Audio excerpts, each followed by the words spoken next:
নমস্কাৰ, মই ৰঞ্জন চৌধুৰী। বাংলাদেশৰ প্ৰথম মহিলা প্ৰধানমন্ত্ৰী বেগম খালিদা জিয়া তেওঁ ঢুকাইছে, আপোনালোকে নিশ্চয় ইতিমধ্যে গম পায়। তো যিটো সময়ত বাংলাদেশত আপোনাৰ হিন্দুৰ ওপৰত অত্যাচাৰ হৈছে, হত্যা হৈছে, এনেকুৱা এটা সময়ত ঘটনাটো হৈছে। যদিও তেওঁ বহুদিনৰ পৰা বেমাৰ হৈ আছিলে, সেইটো বেলেগ কথা বাৰু। কিন্তু ইয়াত যদি আমি জিঅ' পলিটিক্সৰ কথাটো কওঁ, সেইটো কাৰণে অলপ তাৎপৰ্যপূৰ্ণ।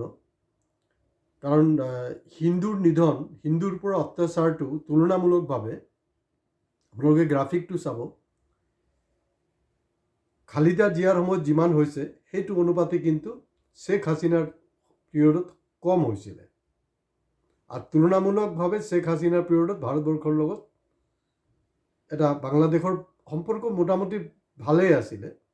আৰু নহ'লে এই BNP যেতিয়া নেতৃত্বত আছিলে তাত, সেইটো সময়ছোৱাত চাব, আলফাকে ধৰি গোটেই উত্তৰ পূৰ্বাঞ্চলত যোনটো সন্ত্ৰাসবাদী যোনটো সন্ত্ৰাস, তাত মূল অৰিহণা যোগোৱাৰ কাম কিন্তু কেম্প চেম্প বনোৱাৰ কামটো বাংলাদেশ কৰিছিলে, য'ত পাকিস্তান বা চাইনাৰো কথা বতৰাবিলাক আছে। মই আৰু সেইটো বেছি হেৰিলৈ নাযাওঁ, কিন্তু এইটো অসমৰ লগতো খুব ৰিলিভেণ্ট হয়। তো তাত আপোনাৰ তেওঁৰ জানাজাত গৈছে আমাৰ বিদেশ মন্ত্ৰী জয়শংকৰ।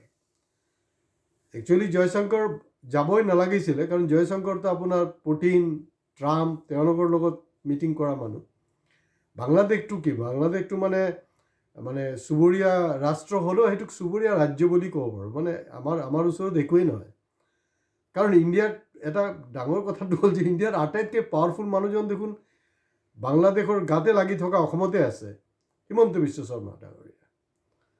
তো মই ভাবি আছিলোঁ হিমন্ত বিশ্ব শৰ্মা ডাঙৰীয়া যাব, কিন্তু তেওঁ যোৱা নাই। কিন্তু এইটো ভাৰত চৰকাৰে সেইটো তেওঁৰ লগত বহুত ডাঙৰ এটা অন্যায় কৰিছে, তেওঁকে পঠিয়াব লাগিছিলে। কাৰণ কোন ক্ষেত্ৰৰ মূলি হয় জয়শংকৰ।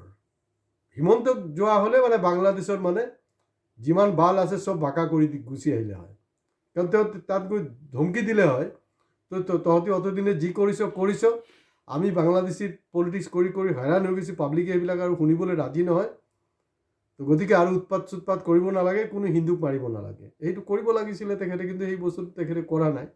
আমি আশা কৰিছিলোঁ তেওঁ যোৱাটো। আৰু সেইটোতো প্ৰথম ঘটনা নহয়, কাৰণ ইয়াৰ আগতেও তেওঁৰ বাংলাদেশ লিংকটো আছে। তেওঁ সঘনাই কিন্তু বাংলাদেশত গৈছে, ইয়াৰ আগতো কৈছে, কেইবাবাৰো তাৰ যোৱাৰ ৰেকৰ্ড আছে।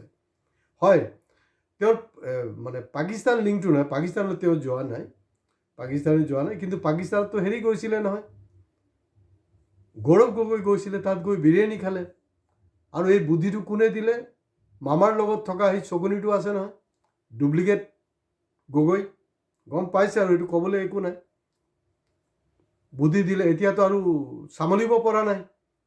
গৌৰৱ গগৈৰ ওপৰত SIT কেইবাটা ডেট পাৰ হৈ গ'ল। এতিয়া শেহতীয়াকৈ তেওঁ যোনটো বক্তব্য কৈছে তাত ক'ব বিচাৰিছে, না মোৰ যেতিয়া মৰ্জি হ'ব মই তেতিয়া SIT ৰাজহুৱা কৰিম। তাৰমানে বস্তুটো এনেকুৱা হ'ল, আমি যেতিয়া সৰুতে বিশেষকৈ কেৰাম যেতিয়া খেলিছিলোঁ, কেৰাম খেলোঁতে যেতিয়া মোৰ অপজিট পাৰ্টিটো যেতিয়া দেখিছে যে সি হাৰিবই আৰু মোটামুটি, ভাল লগা নাই, মোৰ পেটৰ বিষ হৈছে দেই, মই যাওঁগৈ আৰু নেখেলোঁ। সি জানে চিয়'ৰ যে সি হাৰিবই।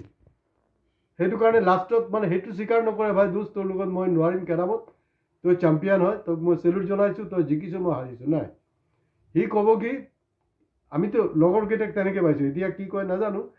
তো গতিকে হিমন্ত বিশ্বৰ লগত মোৰ খুব বেছি এটা ব্যৱধান নাই, বয়সৰ খুব বেছি এটা ব্যৱধান নাই।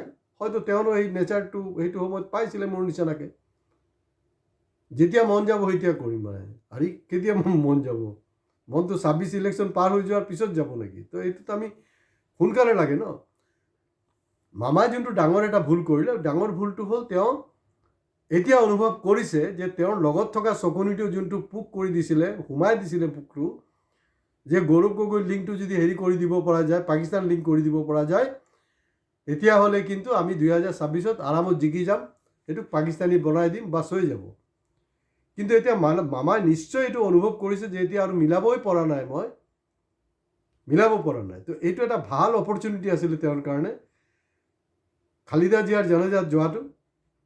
যোৱা হ'লে ভাল আছিলে, কাৰণ চাওক পাকিস্তান যিবিলাক হাই অফিচিয়েল আছে তেওঁলোকতো আহিব ন, তেওঁলোকো আহিবতো, তেওঁলোকৰ লগত অলপ কথা বতৰা হেৰি হ'ব, কথা বতৰাটো নিশ্চয় হ'ব, কাৰণ অফ দি ৰেকৰ্ডতো বহুত বস্তু হয়তো। তেতিয়া পাকিস্তানীবিলাক অফিচিয়েলবিলাকে তেওঁক নিশ্চয় ক'লে হয় যে তোৰ ট্ৰেকটো ভুল হৈছে, পাকিস্তান লিংক নহয়, পাকিস্তান লিংকটো কি বনাবি, সি হাৰ্ডলি ক'ব পাৰিব যে ইয়াত বিৰিয়ানী খাবলৈ আহিছিলে, তো সেইটোকতো পাত্তা নাপাব, কাৰণ মোদীয়েতো কোনো নিমন্ত্ৰণ নোহোৱাকৈ, গৌৰৱ যদি নিমন্ত্ৰণ নোহোৱাকৈ পাকিস্তানত গৈ বিৰিয়ানী খাইছে, তেতিয়াতো মোদীয়েও কোনো নিমন্ত্ৰণ নোহোৱাকৈ কোনো প্ৰট'কল ভংগ কৰি নৱাব শ্বহীদ তাত গৈ বিৰিয়ানী খাইছে।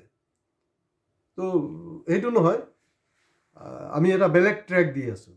এতিয়া পাকিস্তানী খেলটো নহ'ব, তোৰ চকুনিয়ে তোক যিমান বৰবাদ কৰিব লগা আছিলে সেই ডুপ্লিকেট গগৈ সি বৰবাদ কৰিলেই, তাৰ পৰামৰ্শত নচলিবি। এতিয়া আমি ট্ৰেক দিছোঁ, নতুন ট্ৰেক, বাংলাদেশৰ লিংকটো গৌৰৱ গগৈৰ লগত মিলাই দে। এই যে বাংলাদেশত যে হিন্দুৰ নিধন হৈছে, অত্যাচাৰ হৈছে, তাৰ কাৰণে কিন্তু গৌৰৱ গগৈ জগৰীয়া, সেই লিংকটো লগাই দিলে হৈ গ'ল। তো গতিকে মামা সেইটো বহুত ডাঙৰ এটা অপৰচুনিটি মিছ কৰিছে। এতিয়া মানে আমাৰ ইণ্ডিয়া, পাকিস্তান, বাংলাদেশ মানে মোটামুটি ভোটাৰ্ছৰ এটা ইম'চনেল হেৰি আছে, বা ইম'চনেল ফুল ক'ব পাৰে। ইন্দিৰা গান্ধীৰ মৃত্যুৰ পিছত বা ৰাজীৱ গান্ধীৰ মৃত্যুৰ পিছত যি ধৰণে এবছলিউট মেজৰিটি চিট আহিছিলে কংগ্ৰেছৰ, তেওঁলোক হয়তো জীৱিত থকা হ'লে, এটলিষ্ট ৰাজীৱ গান্ধী জীৱিত থকা হ'লে হয়তো পাৱাৰতো ৰিটাৰ্ণ নকৰিলে হয়, ইন্দিৰা গান্ধী ৰিটাৰ্ণ কৰিলে হয়। তো প্ৰাক্তন প্ৰধানমন্ত্ৰীগৰাকী অসুস্থ, 80 বছৰ, মৃত্যু হ'বই পাৰে, এইটো কোনো ডাঙৰ কথা নহয়। কিন্তু ইণ্টাৰেষ্টিংটো হ'ল যে তেওঁৰ ল'ৰা আহি পোৱাৰ পিছত অলপ দিনৰ ব্যৱধানত, আপোনালোকে চেক কৰিব, অলপ দিনৰ ব্যৱধানত কিন্তু তেওঁৰ মৃত্যু হ'ল। মৃত্যু হ'ল না মাৰি পেলোৱা হ'ল, ডক্টৰক কৈ ভাই এইটো লেঠাটো চেঞ্জ কৰ। কাৰণ কি হ'ল, খালিদা জিয়া যদি মৰি যায়, কাৰণ তেওঁৰ পুত্ৰ অহাৰ লগে লগে এটা জনস্ৰোত হৈছে তাত, এতিয়া কি হ'ল মানে আপোনাৰ BNP পাৱাৰত অহাটো 100% এনচিয়ৰ হৈ গৈছে, 100% এনচিয়ৰ হৈ গৈছে। তো সেইটো কিন্তু আমাৰ কাৰণে, ইণ্ডিয়াৰ কাৰণে বা অসমৰ কাৰণে বহুত বিপদজনক ঘটনা। গতিকে এই চিটুৱেশ্যনটোক দম দিবলৈ হ'লে বেষ্ট আছিলে হিমন্ত বিশ্ব শৰ্মা তাত গৈ এটা দম দিব লাগিছিলে, কিন্তু তেওঁ নাযায়।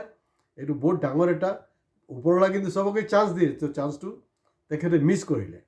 হয়, ষ্টেটমেণ্ট মই দেখিছোঁ ভাৰত চৰকাৰৰ ফালৰ পৰা দিছে তেওঁৰ মৃত্যুত, কিন্তু আটাইতকৈ মোৰ ভাল যোনটো ষ্টেটমেণ্ট লাগিছে তেওঁৰ হ'লগৈ তছলিমাৰ, যে বিখ্যাত যে ৰাইটাৰ, তেওঁৰ যে কেইবাটা কিতাপ, তাৰ মাজত অন্যতম হ'লগৈ লজ্জা, এইখন যে বেন কৰিছিলে, কাৰণ মুছলিম কনজাৰভেটিভনেছৰ এগেইনষ্টত তেওঁ লিখিছিলে। তো তেখেত খুব কেটাগৰিকেলি কৈছে, দুখ প্ৰকাশ কৰিছোঁ, চব ঠিকে আছে, কিন্তু তেওঁৰ উৎপাতৰ কাৰণে, তেওঁৰ প্ৰেছাৰৰ কাৰণে মই যে বাংলাদেশ এৰি 31 বছৰ মই ইণ্ডিয়াত থাকিব লগা হ'ল, মোক যে ইয়াত নিৰ্বাসন দিয়া হ'ল, এই 31 বছৰ মোক ঘূৰাই দিব পাৰিব নেকি? বা খালিদা জিয়াৰ মৃত্যুৰ পিছত এতিয়া যি কিতাপ যে নিষিদ্ধ কৰিছিলে, সেই কিতাপ কি আকৌ মানে ইউনিছ চৰকাৰ কি সেইটো আকৌ মানে বজাৰত এৰিবনে নাই, তাৰ নিষিদ্ধ সেইটো উঠাই ল'বনে নাই, সেইবিলাক কেইবাটা ডাঙৰ প্ৰশ্নৰ সৃষ্টি হৈছে। শেষ কথা এইটোৱে যে ইণ্ডিয়াৰ আটাইতকৈ পাৱাৰফুল মানুহটো মাৰ দৰ্পক ওলালে, তেওঁৰ এটা ভাল সুযোগ আছিলে, তাত গৈ এটা দম দিব লাগিছিলে, মানে চব প্ৰব্লেমটো ছল্ভ হৈ গ'লেহেঁতেন। তো গতিকে আজি ইয়াতে শেষ কৰিছোঁ। নমস্কাৰ। আপোনালোকে প্লিজ ছাবস্ক্ৰাইব কৰিবলৈ, লাইক কৰিবলৈ আৰু বিন্দাছ কমেণ্টছ কৰিবলৈ নাপাহৰিব।